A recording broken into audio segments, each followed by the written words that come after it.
Hello there. Welcome to the Saroy channel. Thank you so very much for joining me this evening, wherever you are in the world, and loads of love to each and every one of you. Do hope you're doing incredibly well and that you've had a fabulous day. And I've got a lovely story for you tonight, so I hope you're going to get that lovely hot drink, whether it's cocoa or coffee or tea, whatever it is, go and get it because I've got the most fabulous story for you tonight. But before we get started, don't forget to subscribe to the channel, click the notification bell, and the thumbs up, and let's get started with tonight's story. Dear Sarah and all your lovely listeners, my name is Carl, and I was born in the 40s in the Pacific Northwest and was found in a little pedal bin in a girl's toilet cubicle by a cleaner at a girls' school. They never did find out who my mother was in those days. They established that it must have been a young teenage girl who had fallen pregnant and given birth to me in secret in the restrictive confines of a tiny toilet cubicle. I cannot imagine what a traumatic experience my birth must have been for such a young girl. I think she possibly did not realise she was pregnant at the time with me, or if she did, she concealed the pregnancy from her family and friends exceedingly well, and was not sagacious, prudent or judicious enough to make any pragmatic and practical decisions in regards to me long term. I think she possibly hoped that if she didn't think about me, her predicament would magically be vanquished from her life and just disappear altogether. I gather the sanctimonious, rather pretentious and pompous school kept the matter of my birth very hush-hush and brushed it under the carpet, sheltering the school from any thorny scandals. For it would seem that knowledge of my birth might have caused many parents to become unduly alarmed that an underage girl in the school that their scrupulous children attended had given birth in a toilet. I gather there was a brief, very obscure report written in the local paper about my strange arrival in the world, but the name of the school was never mentioned for obvious reasons. I harbour no anger or resentment towards my mother. Neither do I even condemn her for the peculiar way in which I was found in the rubbish bin, although in truth I would have preferred her to have left me on a doorstep or on a church pew. I feel certain she was a frightened, naive, whimsical teenager who was just so overwhelmed by giving birth to me. She just didn't know how to handle what had happened to her. I think tossing me in that pedal bin meant that she could cast out her problem like you would a piece of toilet roll and not think about it anymore, out of sight, out of mind, so to speak. I am sure she was terrified of the repercussions of being pregnant, the reproachful stigmas and long-term contemptuous ramifications of having a baby so young and out of wedlock. For believe me, in those days it was something highly slanderous and shamefully frowned upon. Many people were even disowned by their parents in such situations. I'll never know her true story. I wish I did, but I can discern that she was a very confused, frightened young girl, and for that I harbour no ill feelings towards her. How could I?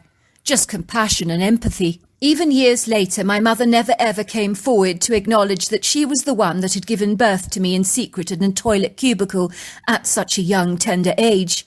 Nor did she make any inquiries about me. I think she kept her mouth shut because she was so frightened for the condemnation and judgment she would possibly receive. And she probably harboured this horrifying, humbling secret all her life, of which she took to the grave. As you can imagine, I was placed by the rigid, uncompromising authorities in the care of an apathetic, impassionate foster home for the first 6 years of my life. And then, much like a soccer ball, I was tossed around from one aloof and diffident foster home to another, living in areas like Washington State, Wyoming, Oregon, Idaho, and Montana, all places in the Pacific Northwest. Some families that took me under their wings were kind and congenial, while others were indifferent and lukewarm towards me. In truth, I never felt fully loved, cherished or accepted, so I learnt to survive all on my own from a very young, tender age to become independent, cloistered and solitary, which possibly explains why I've been a very contented, unsociable loner all of my life, and have never married or had children of my own, nor have I ever regretted being a loner. My strange story that ultimately led to a curious Bigfoot encounter began when I was given a job in the early 80s, when I responded to an advertisement in the local paper to become a school caretaker for a local school in Washington State, which required living on the school premises and locking up the classrooms after hours, as well as doing mandatory checks throughout the night on the premises just to ensure that everything was in order, secure, and there were no attempted break-ins or fire hazards to contend with. I was hired on the spot by the amenable headmistress, who warmed to me at once and liked the fact that I was a free-spirited person and a solitary maverick who thrived on singular company and was content living on my own in a bohemian non-conformist lifestyle with my black and white cat I called Wildfire, a name that she valiantly earned from her bravery and courage. She had been rescued from a burning home by the fire brigade. I gather she had belonged to an elderly lady who had set a chip pan alight during the night and had completely forgotten about it, and she died in the fire due to the toxic fumes. Wildfire reminded me rather of myself, a born survivor, so I immediately adopted her, and I never regretted that decision. It's a very lonely, isolated job, I had been warned by the headmistress, not for the faint-hearted, but I need someone on the premises at all times for my own peace of mind. And so it was that I moved into a very rudimentary basic wooden cabin that was built in the 1800s and was situated on the rear of the school grounds, tucked away in a shaded clearing that was heavily flanked by an area of thick national forest and was once the home of the original headmistress that had been responsible for opening the first school in 1932. Before long I settled into my life on the school grounds with my cat Wildfire, and despite the hermetical simplicity of my life, I was very contented and satisfied as a human being. I suppose I was so used to solitude, and the modest demands of my most pressing needs were easily met, as I didn't need much to live very well. It was the simple things in life that I relished and appreciated the most. I enjoyed spending my time reading novels that I took out from the local library. I relished feeding the birds during the day and watching them gathering on my bird table to eat breadcrumbs. One of them, an initially reticent little robin, had become incredibly tame and was now perching confidently on my hand, eating crumbs from me, which was extraordinary, and I was absolutely thrilled. Every night I would walk around the school, rattling and jangling a large bunch of keys in my hands, checking the classrooms and locking up everything behind me, always shadowed by Wildfire that liked to follow me around like a devoted lap dog. One day as I was locking up one of the classrooms, my flashlight detected a little movement under one of the desks, and that was when I saw these frightened brown eyes staring back at me in alarm. I suddenly realised I was staring at a 9-year-old little boy. I was shocked. "Please, sir," said the boy, "don't tell anyone I'm here." I reassured the young boy that being in a freezing cold classroom on a bitter winter's evening was not the way for a growing young man to spend the long, lonely night. I took him back to my cottage immediately, where I prepared him a hot cup of chocolate and made him something to eat, while he sat back warming up against the crackling fire, looking heartily relieved. "Where are your parents?" I asked him, looking at him through my wizened eyes, as he gobbled up my hot pot very hungrily. "My mother's dead," he said. "I think she died when I was very little, of a brain aneurysm. My father takes care of me now." "Where is your father?" I asked. "Why did he not pick you up from school today?" "He's a drunk, sir. He often forgets to pick me up." "That's not good," I said. "Do you have any other family?" "I have a grandmother that lives in Wyoming. She's very nice, sir." "What's her name?" I asked. "Joy Jenkins," he said. Before long I managed to trace this young boy's grandmother, and I phoned her to tell her about her grandchild being left behind at school, and the woman was utterly appalled. "I knew I couldn't trust my wretched son to take care of my grandchild," she piped. "Ever since Tanny died, that was his wife, of course, he's never been the same. I told him he needed to pull his socks up and get a grip, as he has a child to raise, but he's like a pig wallowing in the mud. I mean, it's ridiculous. He seems so determined to drag everybody else down with him. Selfish sod," she said. "I mean, I know he's been through a lot of emotional trauma, but his wife's been dead for 7 long years now. He needs to take some kind of responsibility towards the boy. It's not all about him, you know. Oh, look, I really do appreciate that you're not getting the authorities involved. I will come to get my grandson immediately." I am glad to say that the grandmother was true to her word, and that little boy was just over the moon to be reunited with her. She ruffled his hair affectionately and told him that he would not be spending any more nights hiding under school desks, and the poor little boy looked heartily relieved. I was delighted for him. I'm also glad to say that the grandmother was legally able to adopt her grandson, which was the very best thing that could have happened to the little boy. I'm pleased I did not call the authorities, because I knew what it was like from bitter experience having social services caught up in the nitty-gritty of your lives and hovering over your life like a sparrowhawk, waiting to pounce on anything that did not conform to their unyielding regulations. That was the last thing I wanted for that poor boy. I made it my duty to visit him from time to time and take him out for a day of fishing or so. I could find out whether he was being treated right by his grandmother that way, and my troubles were laid to rest when he revealed that he was very happy and making lots of friends at his brand new school. So I was very pleased for him. One morning, several days after that incident, I awoke up early to unlock all the classrooms after a heavy night of torrential rain. I noticed these huge muddy footprints that led from the forest all around the outer perimeters of the school, and it concerned me greatly that there must be a trespasser on the premises looking to break into one of the classrooms. There was only one big problem, and that was that the person walking on the premises had a slightly deformed foot, which might explain why he did not wear shoes, as I noticed the big toes on both feet were splayed to the right, and the second oddity was that his feet were absolutely enormous. But I told myself that the rain might have enlarged the footprints, because water has the propensity to enlarge anything. I quickly covered up the footprints, as I didn't want the fastidious headmistress to become unduly alarmed. The heavy rainfall lasted for several long days, and every morning I would discover these strange muddy footprints around the school, and I would also discern smudges on windows that looked like someone had been pressing their noses against the glass panes. But that couldn't be possible, could it? Because the nose smudges were 8 feet off the ground. No one could be 8 foot tall, surely, I thought to myself. As you can imagine, I was befuddled by this increasing, rather perplexing conundrum. So it was on a Monday morning I climbed through the pole fencing and walked through the Sylvan, which is an area of forest I have never explored before. I knew it had been accessible to the public for many years, with hiking trails and so forth, and yet I hadn't ventured out there myself. I gathered by word of mouth and from what the headmistress had told me that the forests were considered haunted, and people had seen strange sightings and heard enigmatic anomalies in the woods, like yellow and blue light orbs, dark shadowy creatures, UFO activity, and peculiar screaming noises. Some people claimed to have walked into the area only to report experiences of missing time, of which they had no explanation for.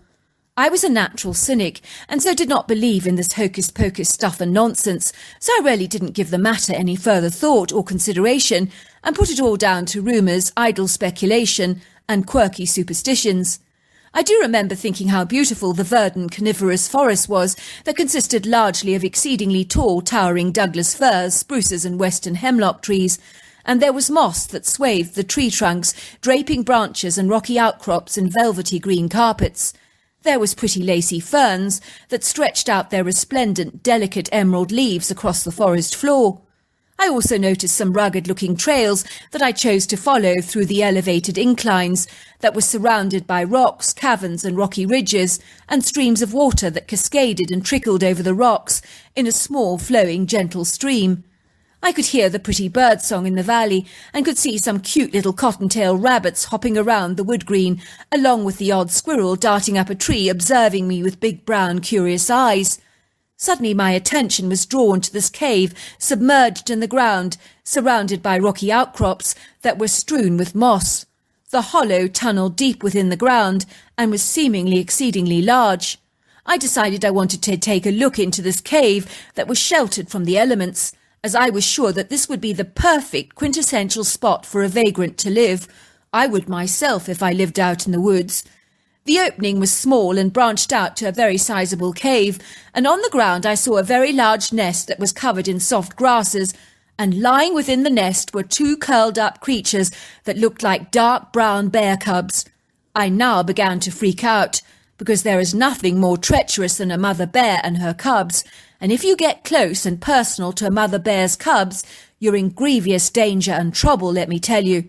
I knew she was possibly somewhere close around, and I began to hastily make my way out of the cave.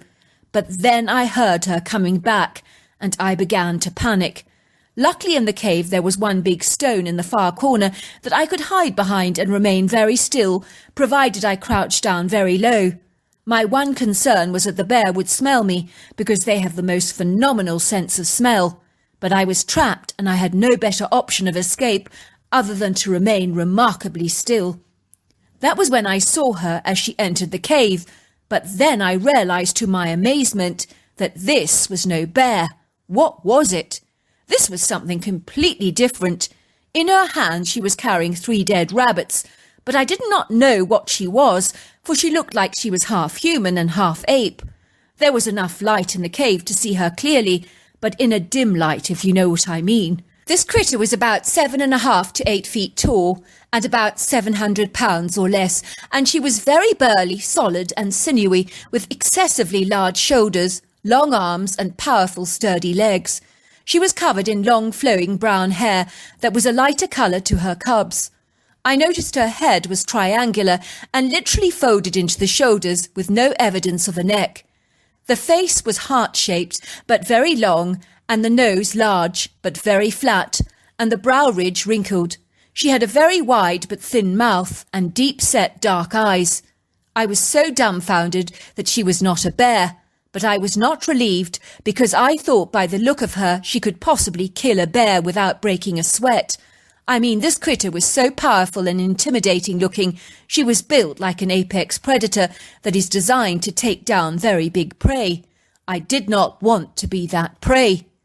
The critter made a chattering sound, and the 2 little ones rose up from their long sleep, stretching out their overlong arms like a human would do once they rise out of their beds. They were both about 3 foot tall and looked identical, so I'm pretty certain they might have been twins, but I can't be sure of that either. She handed them each a rabbit that they began to eat, much like we would a hot dog, but from the inside out, leaving out the outer pelt, like the skin of an avocado or a pawpaw. I could hear all 3 of the critters eating and gnawing, and all of a sudden the ape-like humanoid, or mother if you like, sniffed the air, and that was when I knew my cover was immediately blown, and I really thought I was living on borrowed time. I froze to the spot and my stomach began to churn like butter. I felt nauseous and sick, like I wanted to throw up. I was terrified. She walked towards the stone where I was hiding, and the expression on her face was one of utter astonishment. I think she was so baffled to see me in her den that she was possibly unable to react immediately. She just stared and stared at me with an agog expression on her face, with her deep-set treacle-coloured eyes. She looked stupefied. All of a sudden, one of her little younglings exuberantly came darting towards me, chattering with excitement and enthusiasm, and offering me some of her dead rabbit, and her sweet actions seemed to break the ice. Suddenly, it would seem, instead of being the enemy, I had become a much welcomed house guest, as the tense atmosphere suddenly lifted and subsided, and became very convivial. The youngsters kept offering me bites of their rabbit, and watching in absolute delight as I chewed the pieces of very unpalatable, raw, disgusting flesh, which I pretended to find absolutely delicious, which made the little ones exceedingly pleased. I spoke to them like I would talk to 2 young toddlers, and they seemed unconcerned about the fact that I looked remarkably different to them. It was really no different than playing with 2 human toddlers that want to play housey-housey with you. The energy was very relaxed. I can honestly say that these 2 younglings made the mother much more amenable towards me, and she began to physically relax as I played with them. In fact, I think she was quite happy that they had a distraction and were not demanding too much of her attention, like any younglings naturally always do. Before long, they were playing with my hair and marvelling at the soft texture of it, and making so many whoops that even the mother curiously came to examine it. She let out a delighted whoop herself when she touched my hair and discovered how soft it was, and then she even smelt it. I distinctly remember her going, "Ooh!" How long those younglings played with my hair, I don't know. They didn't seem to grow tired of it, and I certainly did. Even the mother was teaching them how to braid, and they were so excited and fascinated by it. So by the time I did manage to leave the cave, I was covered in hundreds of very tight little plaits that looked exactly like dreadlocks. I managed to say my goodbyes to the critters, who clearly did not want me to go, and even the mother had enjoyed being relieved of her babysitting duties. But thankfully I succeeded in worming my way out of the cave. I was glad to get away. I was almost scared of becoming their prisoner. But at the same time, I knew I had experienced something pretty special.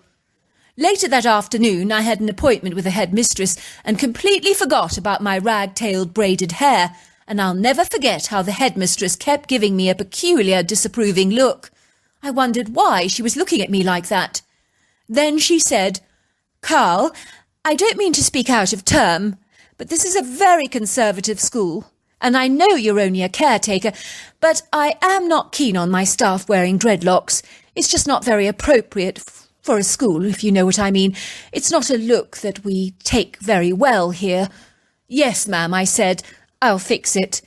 I soon realised that the big feet in the muddy ground after the rain and the smudge marks on the windows must have belonged to the female critter that I'd encountered. I never concerned myself with her presence around our school, as I knew she meant no harm, really, but was just curious about the school and its kids. As for the little critters, I never visited them again, but there were times I would hear them whooping across the valley, and it always brought a smile to my face. I am now an old man, living in a retirement home. I'd like to be living on my own, but I can't, as I need help.